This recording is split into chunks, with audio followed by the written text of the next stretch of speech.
Hello, dear viewers. Welcome and thank you for being with me. Myself, Professor Mishramka Sunetra, Assistant Professor from Department of English, JAT, Arts, Science and Commerce College for Women, Maligaon.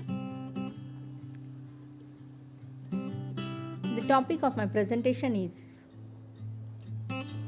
a short story written by Russian writer Leo Tolstoy. God sees the truth but waits. The story has a setting of the Russian town Vladimir.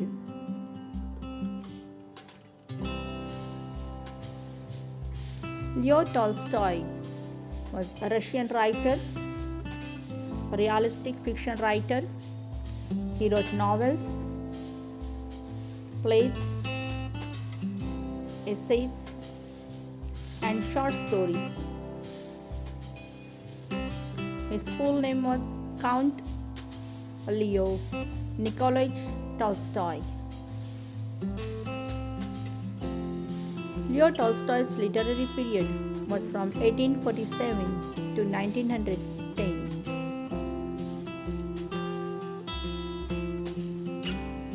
Leo Tolstoy was born on 9 September 1828 at Yasna Polyana. He died on 20th November 1910 at Astapova, Ryazan. His language was Russian language.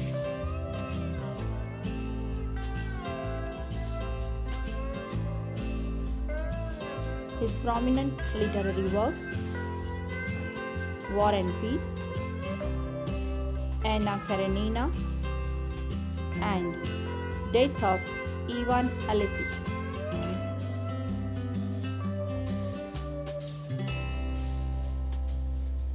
Along with these three major works, he wrote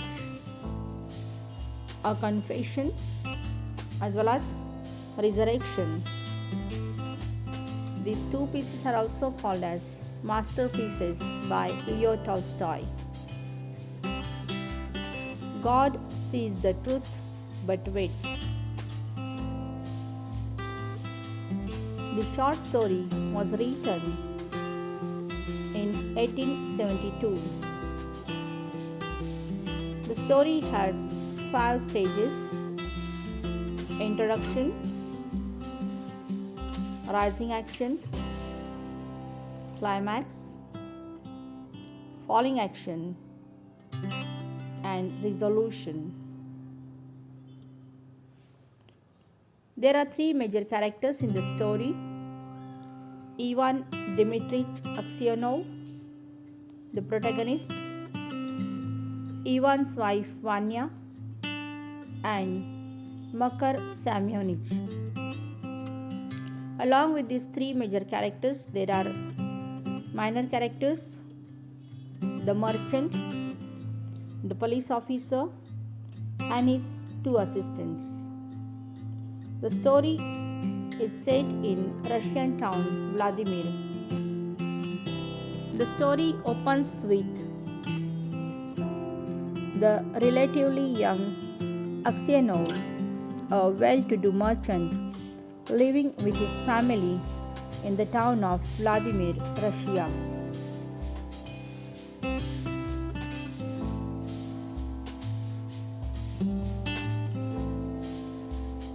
Aksionov is jovial, handsome, and talented at singing.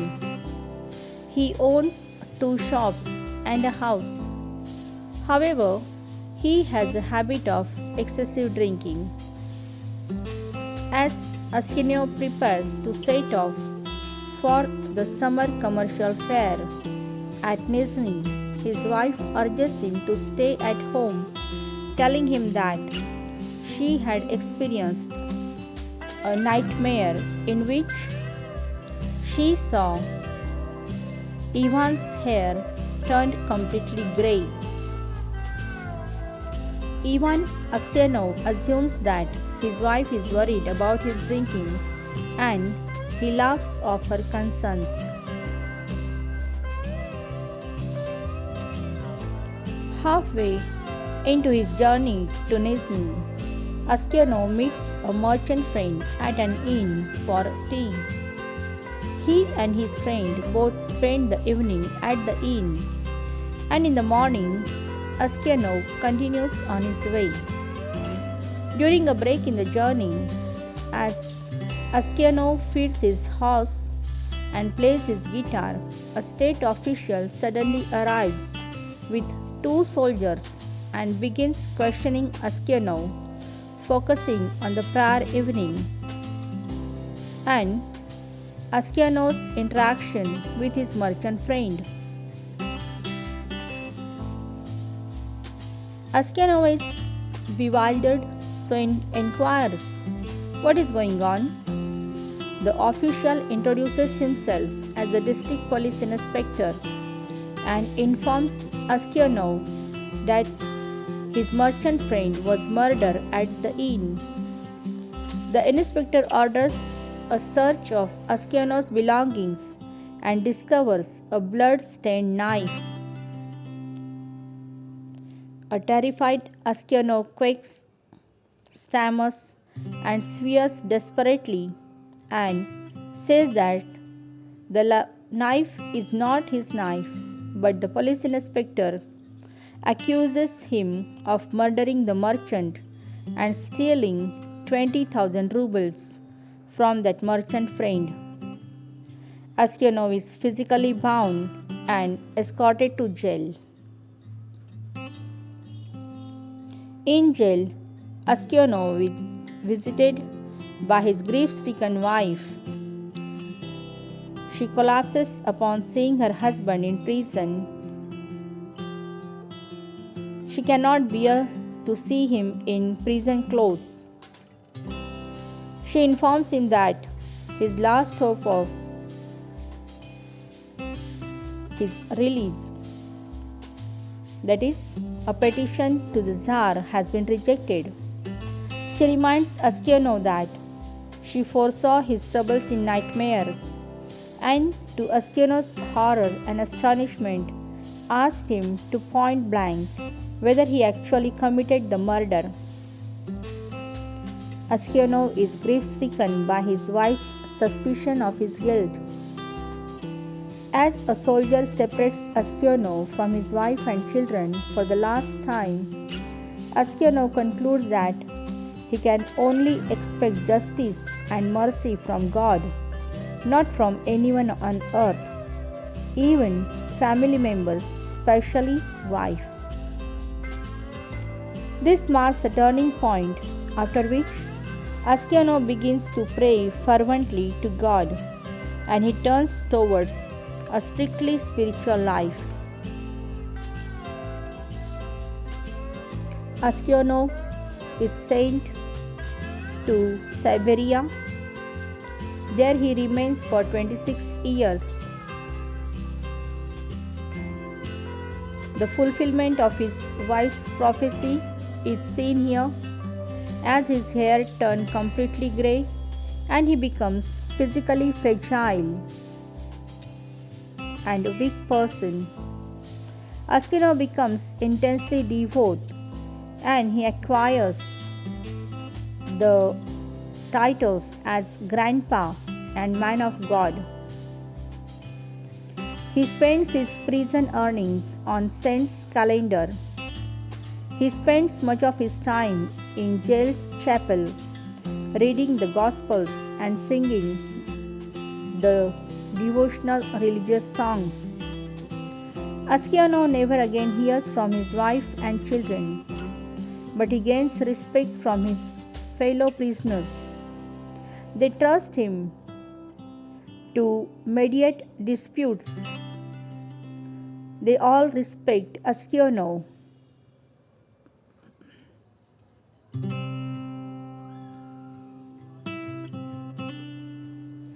One day, Askanov hears a recently arrived inmate named Makar Semyonich. Askanov comes to know that he is from Vladimir, that is Askanov's hometown.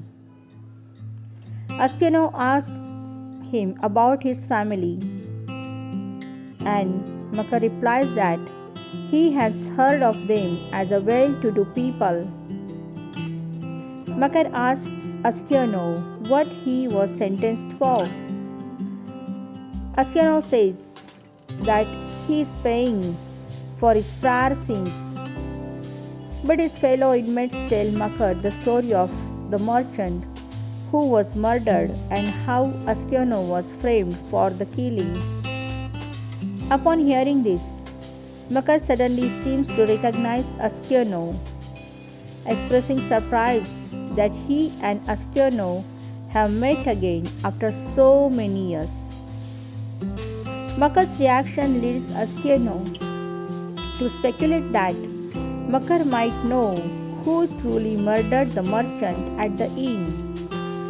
When Makar responds by claiming that the true culprit has never been caught, Askanov begins to suspect that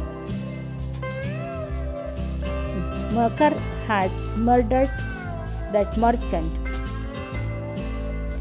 Askanov's suspicion of Makar sends him spiraling into a terrible depression.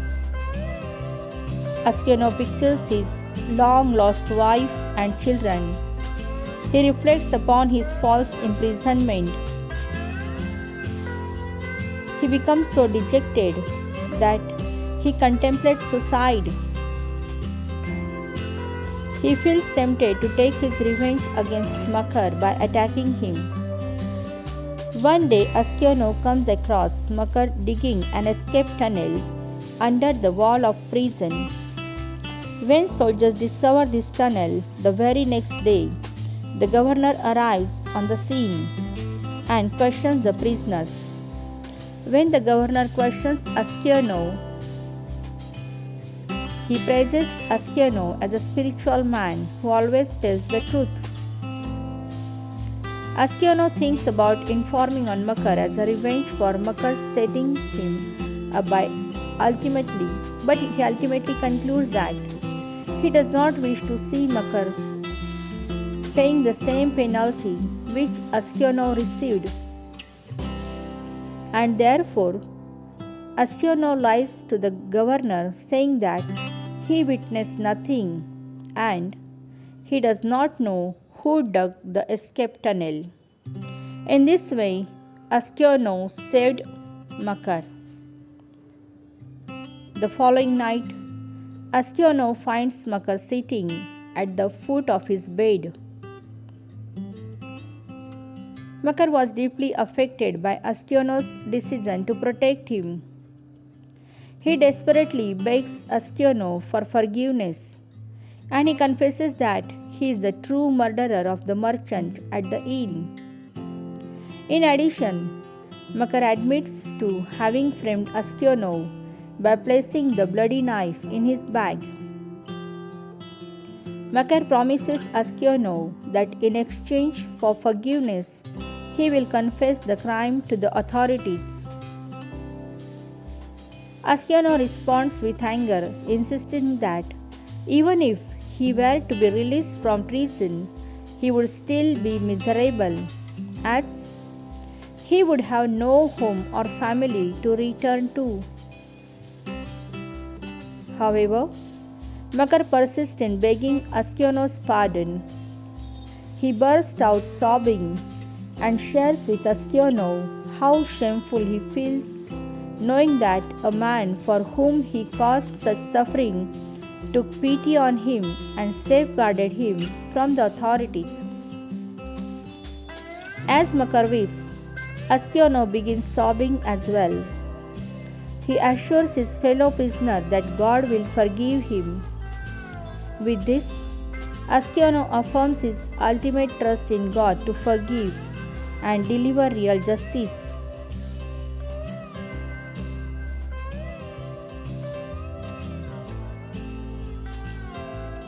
Askanov suddenly feels his heart lighten. The thought of his death and the life after death replace his painful longing for home and for relief from the prison. He thinks that this home or the prison is something temporary, it is earthly, and he longs for the permanent life. Though Ascanio urged Makar to concentrate on God as the source of forgiveness, Makar admits to the state authorities that it was he, not Ascanio, who murdered the merchant.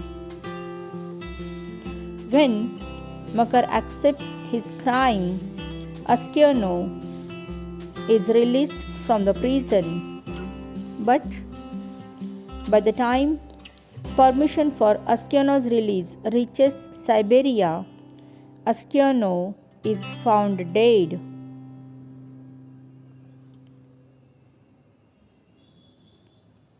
He clings to God in imprisonment. Only God knows his innocence. He puts his trust in God and gets justice. So, we can say that God sees the truth but waits to balance the moral scales in the afterlife. Put faith in God, He changes everything. Yes, God changes everything. Thank you.